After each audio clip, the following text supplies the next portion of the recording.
Australia cricket টিমের জন্য এই মুহূর্তে কিন্তু সময়টা সেভাবে খুব একটা ভালো যাচ্ছে না।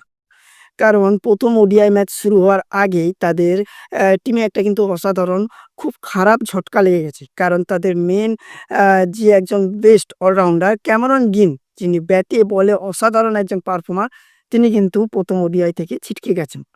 কারণ তার কিছুটা গোড়ালিতে চোট লেগেছে এবং সেটা হয়তো ১ম টেস্টে ১ম ওডিআইতে সে খেলতে পারত না। কিন্তু তার টিম ম্যানেজমেন্ট এবং অস্ট্রেলিয়া ক্রিকেট বোর্ড তারা ডিসিশন নেয় না, তাকে যেহেতু তাদের অ্যাসেন্স সিরিজ আছে, সেই কারণে তাকে তারা টোটালি ভাবে রেস্ট দিয়ে দেয় এবং তার জায়গাতে কিন্তু লেবুসানকে কিন্তু দলে নেওয়া হয় এবং লেবুসান অলরেডি কিন্তু আ অস্ট্রেলিয়ার যে প্লেইং সাজানো হয়েছিল ১৬ জন দল, সেই দলে কিন্তু তিনি সুযোগ পাননি।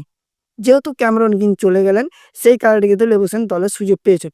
এবং আরো একটা ব্যাপার আছে যে আ ২ দিন আগেই কিন্তু জশ ইংলিশ এবং অ্যাডাম জাম্পা চোটের জন্য তারা কিন্তু ১ম ওডিআই খেলতে পারবে না। এখন দেখার বিষয় কে বেশি শক্তিশালী ১ম ওডিআইতে, অস্ট্রেলিয়া না ইন্ডিয়া? আপনার কি মনে হয়? অবশ্যই কমেন্টে জানাবেন।